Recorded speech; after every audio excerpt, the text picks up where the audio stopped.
Okay, and I'm just pressing record here. Hopefully, we'll be able to make this available to participants after the call.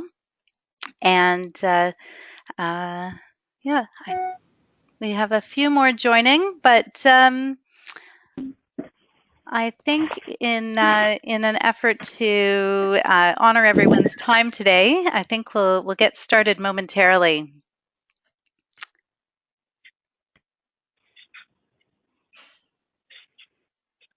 All right. Well, welcome everyone. Welcome to 10 Tips for Effective Community Investment Reporting. I'm Arundel Gibson with Simpac Strategy Group and the London Benchmarking Group of Canada.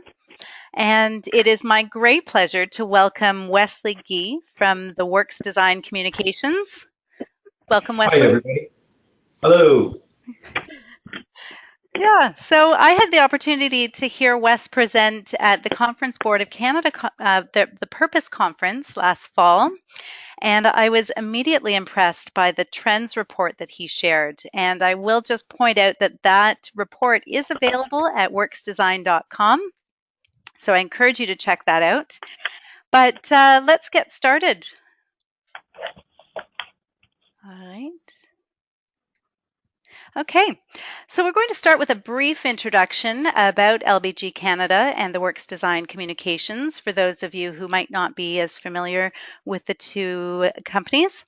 So the London Benchmarking Group, LBG, is an internationally recognized methodology and standard for measuring and benchmarking community investment and social impact. It started in the UK, and there's now LBG Australia, LBG Spain, and several others that you can see on the map there. And here in Canada, Simpac Strategy Group facilitates LBG Canada, which includes approximately 30 companies, many of which are represented here. And there's approximately, I would say, about 150 companies within the international group of companies. And participation in the LBG Canada group provides companies with a third-party assurance of their community investment data and benchmarking results against companies of similar size and industry. And really everything that we do here at LBG Canada is grounded in data. And as a matter of fact, I think my colleague Brian Thiedemann is on the line today. He is the manager of data analytics, and certainly welcome him to the call.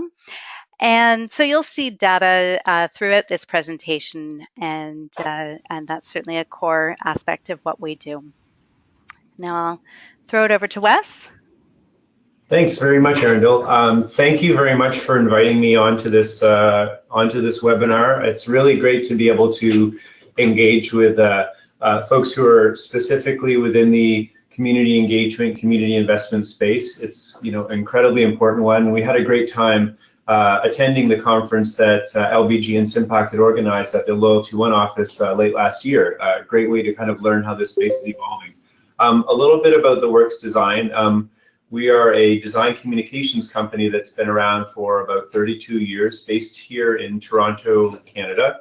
But we work with clients across North America. Naturally, most of them are in Canada, but we do work with quite a few in the States as well. And we really help companies, help them, I guess you could say, tell their story, to be able to really help communicate the purpose beyond what they're doing on a day-to-day basis. And we do that through their stakeholder reporting, things like their annual financial sustainability and integrated reporting. We brand a number of companies as well. We develop websites, videos, animations, a variety of different digital media to really help companies tell their story, to be able to effectively inform and engage with people on the things that matter most to their business. And naturally, a big part of that as well is acting as advisors on how they can most effectively identify and engage with different stakeholders and really just identify what are the most effective ways to be able to plan and execute their communication over a longer period of time.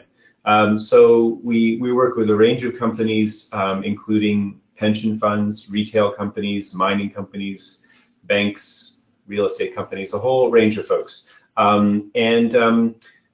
So naturally, our team's made up of people of a range of backgrounds, and we've been doing sustainability advisory services for roughly around 10 years or so. So, it's definitely been an area that's been a great deal of fun for me. Personally, I come from a background that's a bit more in environmental science, having worked with CBSR previously, Canadian Business for Social Responsibility, and Stantec. So it's been a blast for the past 5 years working in more of a, let's say, a creative design environment to really focus on how to bring some of these stories and to really effectively engage with people over time. Next slide, please. That's great. Okay. So before we dive into the 10 tips, let's look at a few of the reasons why companies might choose to report externally. And this slide shows just a few of the reasons why and some of the potential stakeholders who might be interested. And I would just say that every company will have its own unique stakeholder composition, and we'll touch on a few of the ways in which companies are engaging stakeholders in the reporting process. And I also recognize that we have participants on the call today from a variety of industries, and both public and private companies that may have different reporting requirements. Wes, is there anything that you would add to why companies might want to report? Oh gosh, don't get me started. But I will say just in a few words, I mean, we just see that that there is such a wider range of stakeholders that we're seeing, and their expectations are certainly growing and changing in terms of not only how they want to be informed and engaged, but some of the different things that they're getting a bit more savvy with. We can see the emergence of things like the Sustainable Development Goals, really speaking to a lot of different people from different sectors, and certainly influencing how customers, or I should say, how companies are communicating their purpose and what they want to achieve. I think what we'll see in 2018 is going to be, it'll be a very interesting year given the recent release of the Task Force on Climate-Related Financial Disclosures, on the recent letter from BlackRock's CEO.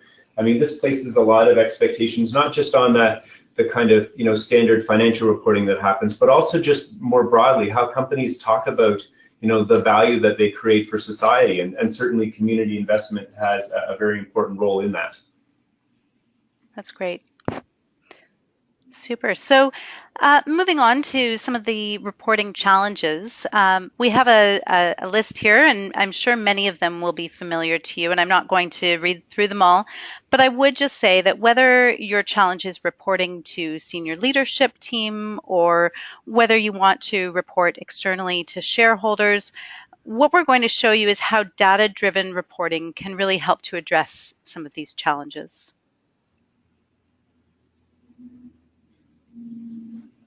Okay, so let's dive right in. Tip number 1 is about aligning with business strategy. Now, it might seem pretty straightforward to align your community investment reporting with the business strategy, and in just a minute, we're going to show you a few good examples of that. However, I just want to point out that the data point on the left is from the publication on the right, which is titled A Canadian Opportunity. And this was produced in December of last year by Imagine Canada and LBG Canada to really highlight the cumulative community investment of the 56 participating companies. And what's interesting to me is the high percentage of companies that are currently tracking or would like to track the business benefits of community investment. And notably, HR business benefits, such as employee engagement and performance improvement, figure prominently in this example. I think we go to the next slide here. Some of the slides you'll see here will relate directly to the annual research we do on sustainability or CSR reporting trends and best practices. And so we do track a number of things each year. One of the things that was really important to us to communicate was the extent to which companies are incorporating sustainability into an existing strategy or having a specific sustainability strategy in place. We found that the majority of companies within our sample did have that, and certainly a growing number, are describing their governance in such a way that they're specifying the level of ownership and accountability around elements of CSR or sustainability, which is really good to see, rather than leaving people with a feeling of kind of questioning the level of ownership, investment, accountability within the space. When we look to the next slide here, examples here come from Alliance Data and Share It. Alliance Data is a company that owns Loyalty One, for those that are quite familiar to the Air Miles program. And here it does a fairly good job in its corporate social responsibility report of just showing on a simple level what are the most important components of its strategy. And if you delve deeper into the report, it helps you really understand the extent to which they've made commitments and have a really strong management approach that is aligned with the overall corporate strategy. With Share It, this can also be seen within their corporate responsibility or sustainability reporting. In this case, using statements including the importance of social license, that being a major motivation for them to embrace sustainability based on the pragmatic area of just the continuity of their business and the importance of being able to show and to be able to contribute how, to local communities. Thanks, Wes. And yeah, I would just add that one of the other aspects that really impressed me was Alliance Data. The bio that is featured quite prominently on the homepage of the website is about the company's CEO, Ed Heffernan, and his bio is as much about Ed's commitment to community as it is about his business accomplishments. And I just think that this type of top-down approach or leadership-driven community investment is key. Another example that I wanted to share, it's not pictured here, but it's a great example from First West Credit Union. And they actually have a section titled Community Leadership, which is included in the Outlook and Strategy section of the company's MD&A, the Management Discussion and Analysis. And this is a section that's typically found in the company's financial statements.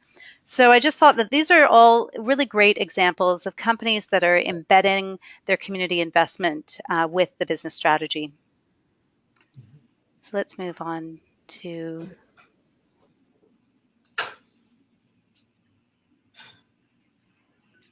there we go.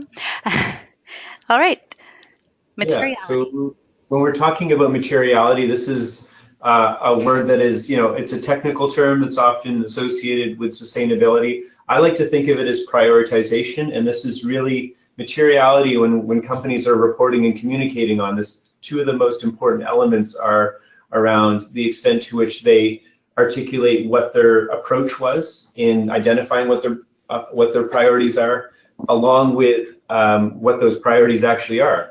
Statistically, we learned that almost all companies in our sample identified what their priorities are. That's a table stakes exercise, and it isn't to say that they're just saying that environment is important or even communities, but they might take one level deeper to be able to articulate the more specific topic that is important to their business and why. And a lot of companies are using a matrix or another type of illustration just to be able to show, in some cases, that there are some topics that are more important than others, and the extent to which each of these topics might be described within a company's reporting based on how important they are. So if you go to the next slide, the example from RBC shows us on a basic level the process that they took to identify what their material topics are or their priorities. And the matrix is a pretty common way of helping people understand that the extent to which the topics are important to RBC based on the extent to which they may have a significant business impact, or that these are topics that are important to stakeholders. So as you move to from the bottom left to the top right topics would be the ones in that dark blue box that would generally be given quite a bit of emphasis in a report, whereas the ones that are a little bit farther down, there may be some attention given in reporting and communication, but perhaps in a less rigorous way. Next slide. That's great. When we're looking at assurance, I know for our study, we were looking at it in a more broad way in the sense of, how, to what extent are companies considering third parties to assure overall ESG or CSR or sustainability. I might as well say ABC while I'm on top of that.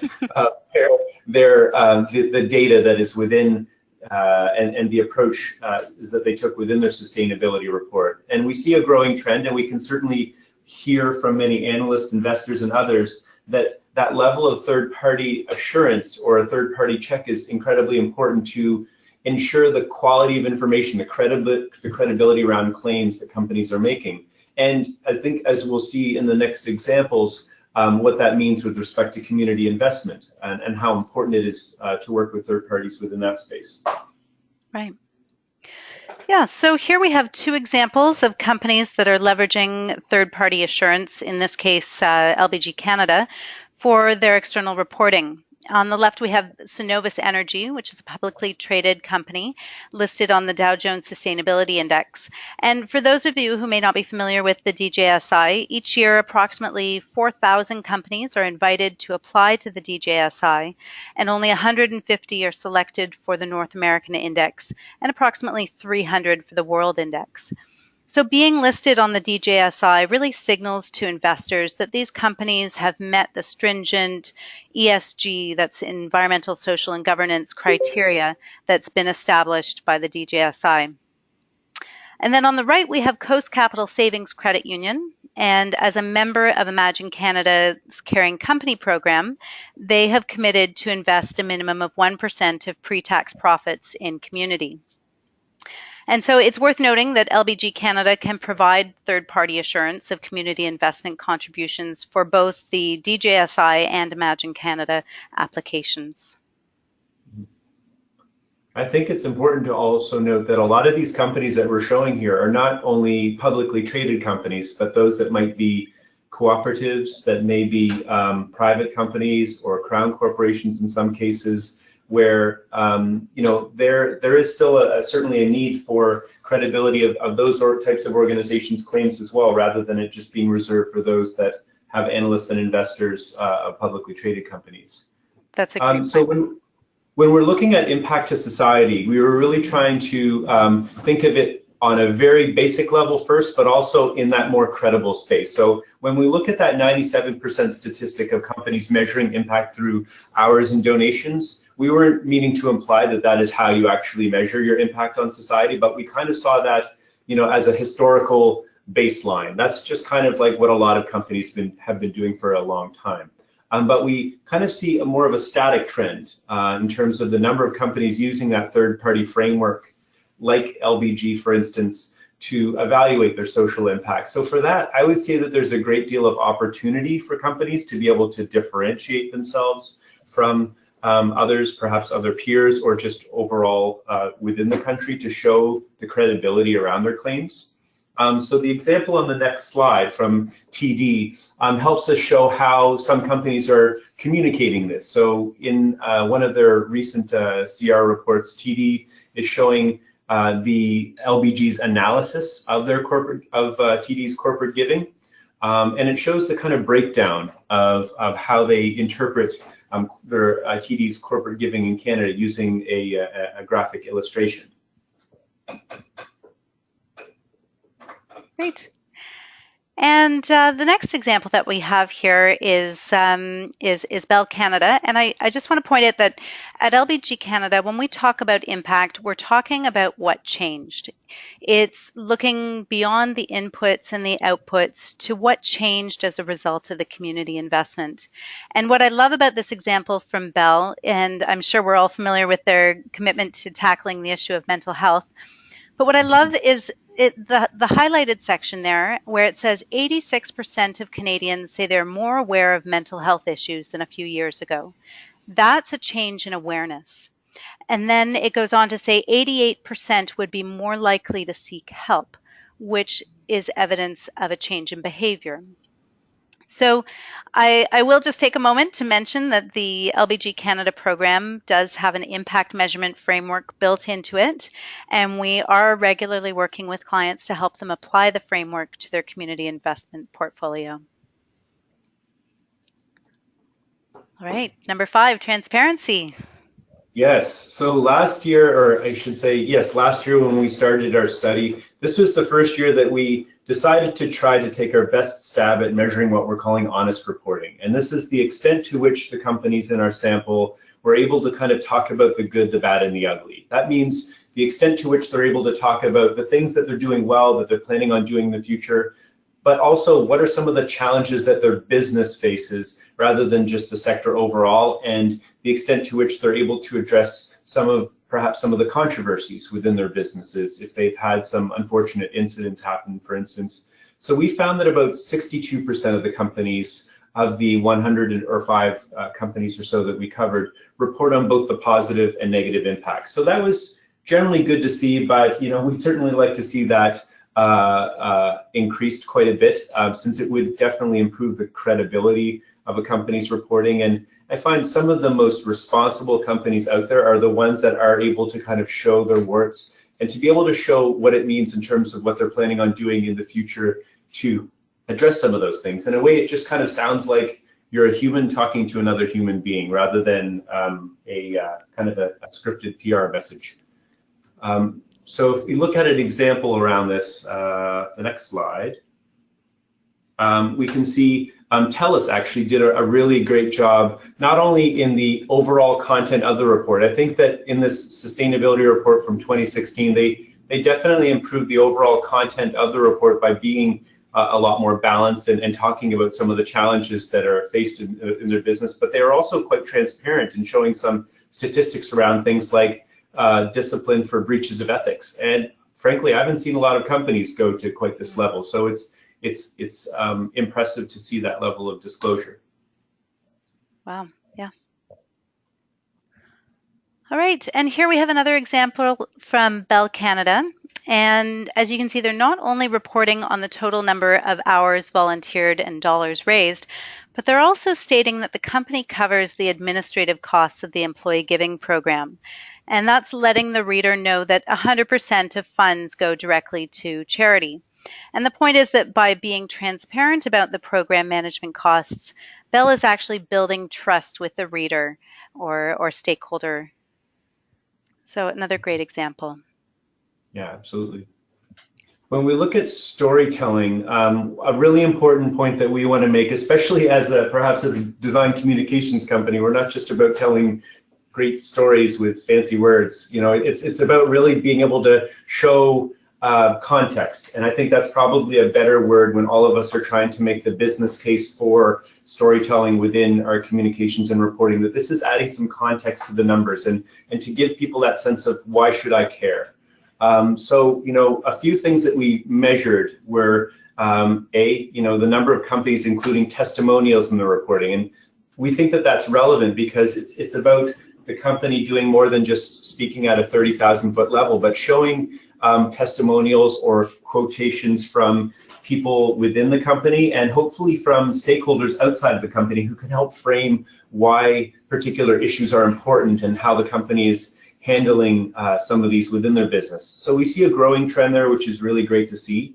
But we also saw almost half of the companies identifying the priorities of their stakeholders. So while it is kind of table stakes for companies to show who they're engaging with and the tactics that they use to engage with them, to take that next step further to show that the company understands what the priorities are of certain stakeholder groups is a way of being able to kind of say, you know what, I heard you. I heard you that stakeholders in different groups do care about these particular things. And as a result, this is why we're going to talk about some of these particular issues. And the third statistic is that we see a growing trend of companies describing how they create value.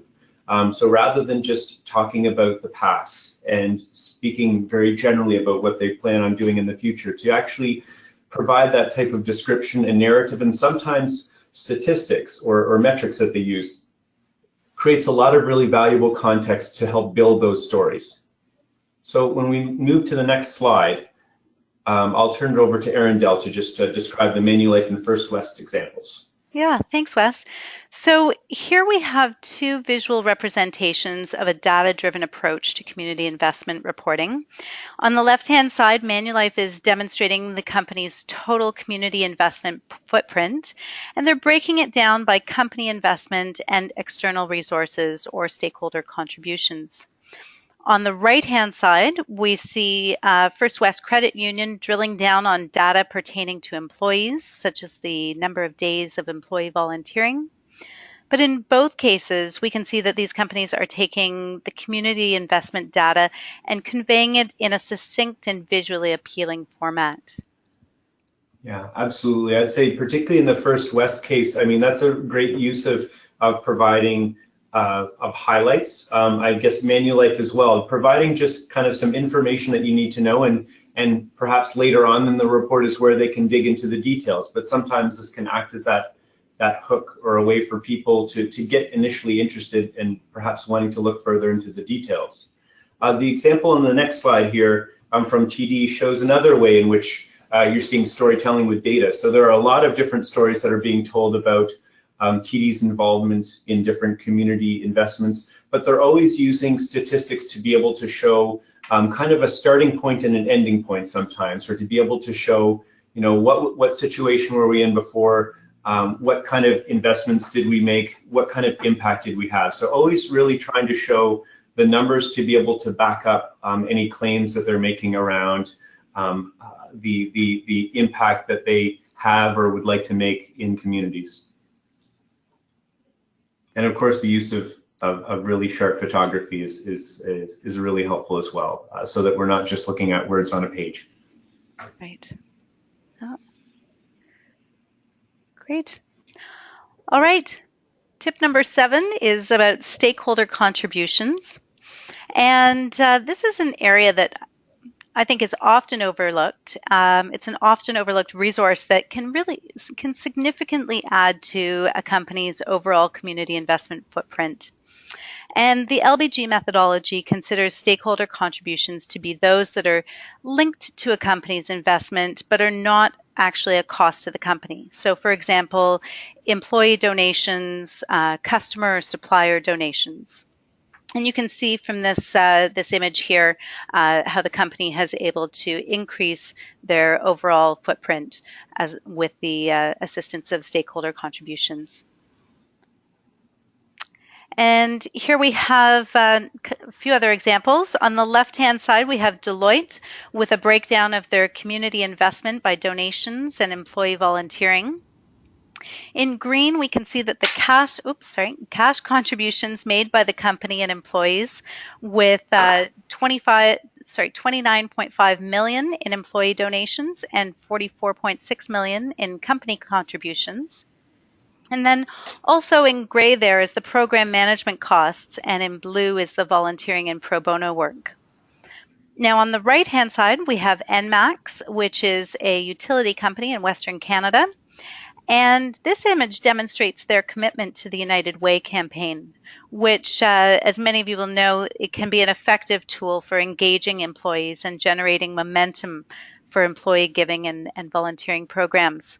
In 2016, actually, NMAX set a record for employee participation in their United Way campaign with 62%, and employees raised $343,000, which was matched by the company for a total contribution of $686,000. So again, two really great examples of companies that are leveraging their stakeholder contributions for maximum community impact.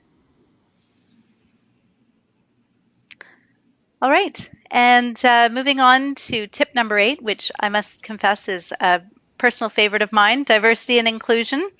And for those of you who attended the LBG Canada and Realized Worth Conference Inside Out last November, which I might add was generously sponsored by the Works Design Communications, you may remember that diversity and inclusion was a key theme of that conference. And the keynote speaker on day 1 was Michelle Ryder. She is the Senior Manager Consulting Human Resources Transformation at Deloitte. And her presentation actually included these 3 points. And I think that they really demonstrate the growing influence of diversity and inclusion in the workplace. So I don't think it should be surprising that diversity and inclusion in community investment reporting is also on the rise. So here we have a great example with Imperial. It's a company that has made diversity and inclusion a priority. In fact, Indigenous programs represent one of the company's 4 focus areas.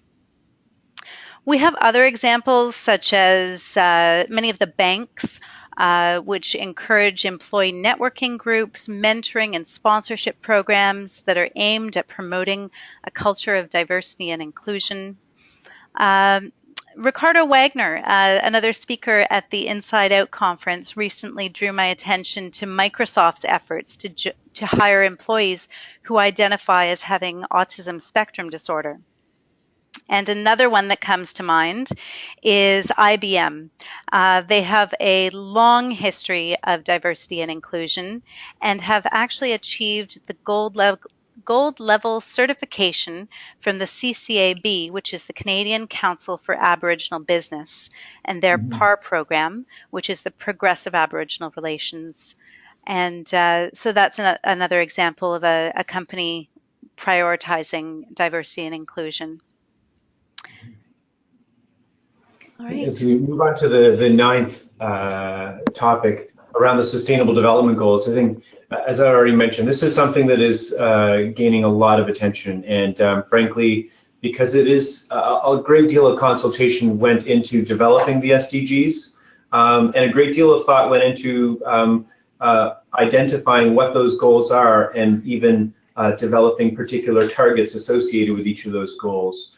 What we found over the past couple of years, we've seen a great deal of uptake from companies across sectors, across regions. The sample had about 65% of companies reporting in some level to the SDGs. But it should be clear that compared to things like the GRI or other reporting guidelines, there isn't a strict way in which companies are currently reporting to the SDGs. That's probably going to change within the next year and a half or so. But at the moment, it's more about companies showing their level of commitment. And in many cases, it involves showing of the 17 goals that there may be a handful of goals that companies particularly align with because of where they feel like they can make the biggest impact on society. So if we go to the next slide, this example from TELUS shows that of the 17 goals, they've chosen 6 that they feel most closely aligned to. And in a fairly straightforward way, they've shown what their contribution is with respect to each of these 6 goals, what they believe their impact is. And in the second slide on the far right-hand side, it shows that there are particular goals or targets that they've established for each of those goals that they're aligned with to be able to show how they measure how they're progressing in each of these areas, so that there is that kind of proof point that's there, rather than just speaking in a very broad tone, but they have time-based targets associated with these. The next slide here goes into the 10th topic, which is around smart reporting. And this is a broader topic, but the whole notion around smart reporting is really to think about what are the most appropriate ways to be able to inform and engage with people on sustainability. So the one-size-fits-all approach certainly does not work and really should not be practiced among most companies, because the way in which employees, customers, investors, governments, etc., the type of information they're looking for, the tone and the format, whether it's social media, a PDF or printed document or website, that is going to vary. And it does make sense for companies to think a bit more strategically or tactically about how they want to be able to do this over time. The first thing that we looked at was really on a more straightforward level, the reporting format. We found that roughly the same amount of companies are producing a PDF report, and that's really table stakes in that, you know, that is kind of that downloadable piece that a certain group is going to be, it's going to be very important to a certain group. But we find that roughly around 30% of companies are developing both a PDF report and a microsite, which is a much more effective way of being able to engage with a wider audience by creating a bit more of a meaningful interactive experience. So the next slide here from Goldcorp is an example of in full disclosure, one of our clients, how we developed a microsite that has a great deal of stories, infographics, videos that really do help tell the story and show that alignment to their values, their principles, and their priorities. The far left-hand side is that web-friendly PDF where you can find, where the folks that are looking for a PDF can find everything that they're looking for, and really just that the information is structured in an effective way where it's easy to find and has some modest interactivity with it. The next slide here, another element of smart reporting is the use of social media and blogs. So I'll just wait for it to flip over here. And naturally we see growth in the extent to which companies are using social media tools, an increase in the use of things like Facebook, Twitter, and roughly the same amount of use in LinkedIn. And that isn't to say that everybody is using social media well. They may be using it kind of inconsistently sometimes, but the ones that are doing it in the best way tend to be the ones that are working quite well. The sustainability people are working quite well with their corporate communications, maybe investor relations and other folks, to make sure that there's some consistency and that things are really well planned throughout the year and are organized in such a way in which you can measure the analytics around your social media that might help inform the extent to which people are interested in and want to be engaged on certain topics that relate to your business. But it's also a great way to be able to flag whether there are things that people are concerned about early on. The topic or the box on the far right-hand side relates to blogs, and we see certainly an increase in companies developing blogs from 32 to 38%. The next slide here shows a really great example of one from Patagonia. Those do-gooders at Patagonia.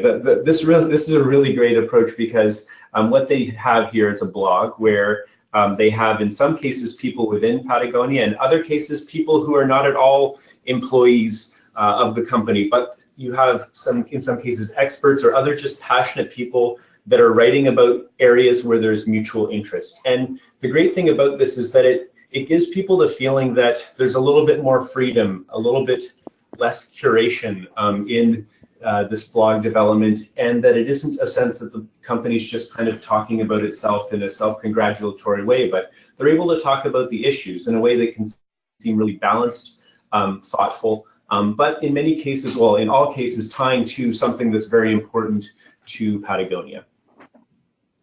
And the third component on the next slide here around smart reporting is around interactivity.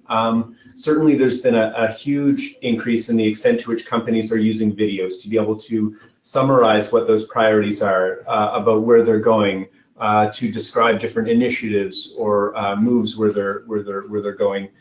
So certainly a huge increase there, and a lot of companies using YouTube as a way to be able to host that. The next slide, 33, is an example from Fibria, a cellulose-based company based in Brazil. And this is an example. It looks a little bit boring to the eye, but really what you can see here, it is a presentation from the leadership in the company. But on the far right-hand side, there's almost kind of like an ESPN ticker box there, where you can see the topics that are coming up in the speech. And there's an opportunity to click on these topics to be able to go to the part of the video that focuses on the topic that you might be really interested in.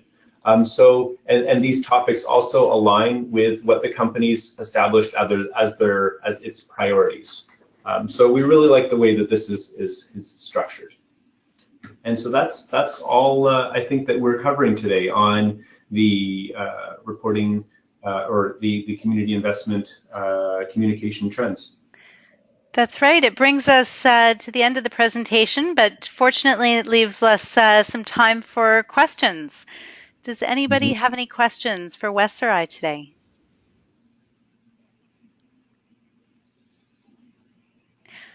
Okay, well, I will get started with a question. I've got a question that I'd like to ask Wes.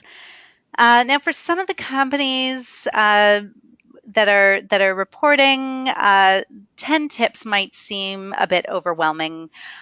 Are there, say, two or three that you think are really key ones to focus on, and why would you say that? Well, I think for companies that are planning their community investment or broader sustainability communications, there are a couple things that they should really be doing early on to help inform what their approach is going to be.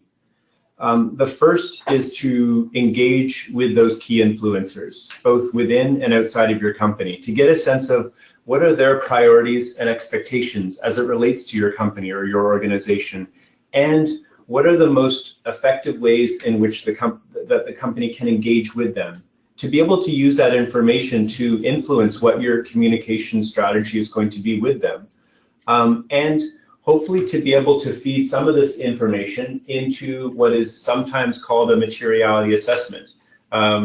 Certainly there's other information that feeds into that process, but the idea around an assessment is, as you saw earlier with the materiality matrix, is to get companies to think a little bit more carefully about what are those things that truly matter most to the business as it pertains to corporate social responsibility. And that there's a thoughtful approach going into thinking about that, and to be able to clearly articulate it so that there isn't the potential risk that what the company may be seen as doing is kind of random acts of kindness. So I think those are two really good early steps to be able to take, to be able to help figure out what your approaches can be later on in terms of the different tactics you might want to use, in terms of the type of ways in which you want to frame the issues, and also to get a sense of what others are doing within this space, to see, just to be aware of that. I don't want to treat this as some sort of a keeping up with the Joneses activity, because that isn't very helpful. It isn't very productive. And frankly, who wants to play for second place? This isn't about first place or second place, in my opinion. This is about truly communicating in a way that expresses your voice, that talks about the things that are important to you, and that really kind of articulates what matters most, rather than treating it only as a tick boxing activity.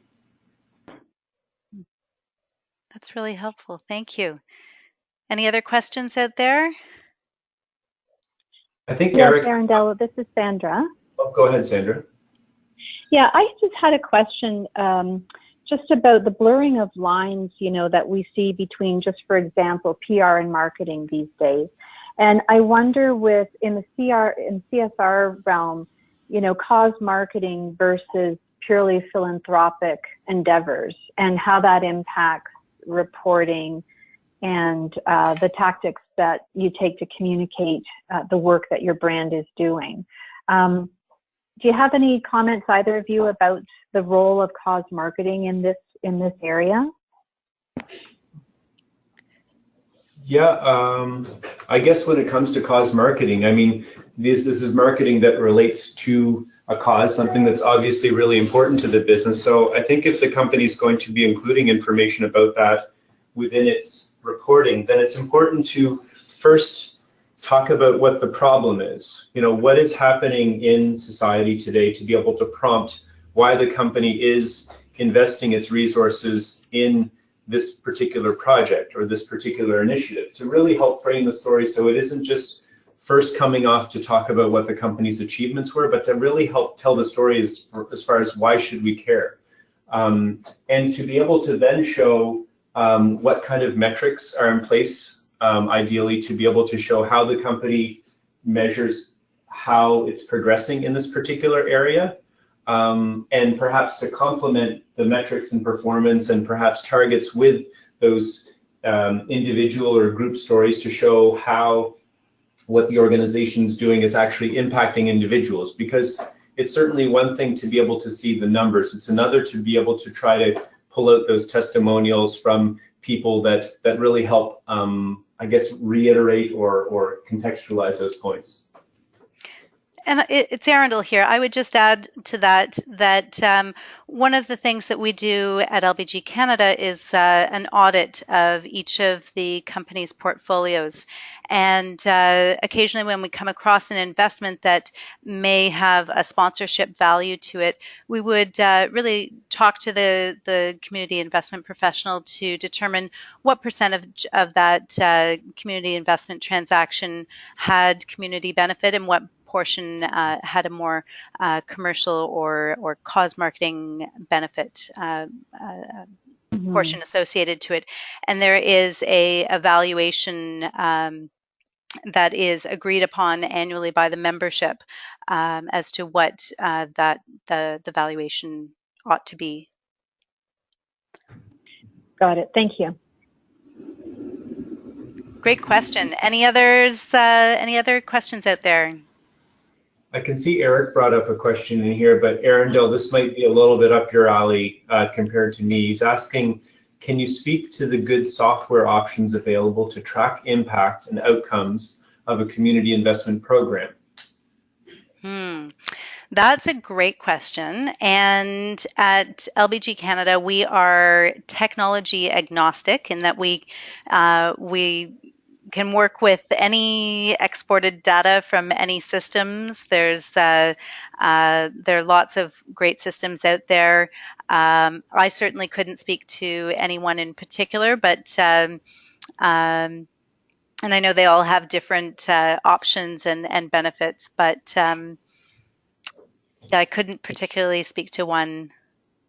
I think if it relates, I can't speak specifically to community investment, but if we're looking at software that could be used to better track community relations or stakeholder relationships, being able to track the dynamic of what's happening in different regions and to understand, what are the expectations, where there may be opportunities. My understanding is that Borealis might be a reasonably good company that is working quite a bit in that space, although I don't know if they're doing anything particularly in community investment. It's more about kind of general understanding stakeholder engagement, that dynamic, and being able to track relationships.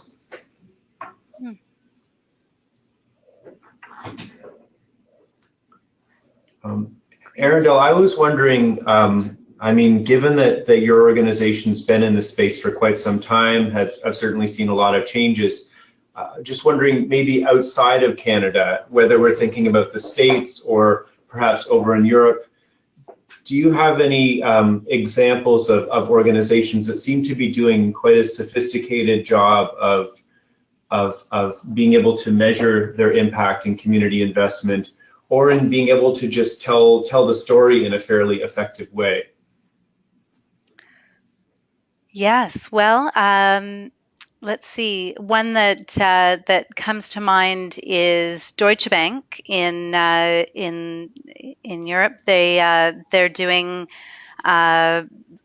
great work in terms of a visual demonstration of their investment, their community investment, and the various areas where they contribute, and also leveraging their external stakeholders and communicating the impact. They're also an LBG international member, so they're utilizing that framework to tell their story. That's certainly one that comes to mind, and of course the many that we showcased today are exemplars, I would say. One that I think is quite impressive and didn't come up today, but is Tata Consultancy Services.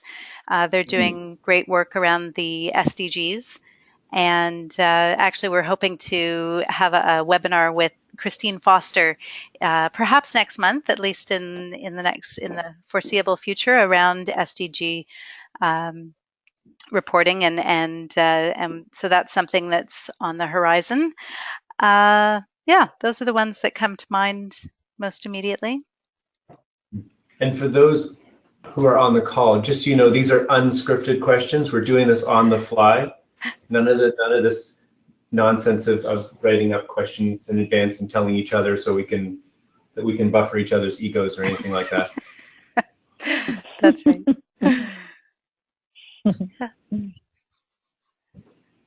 Yeah.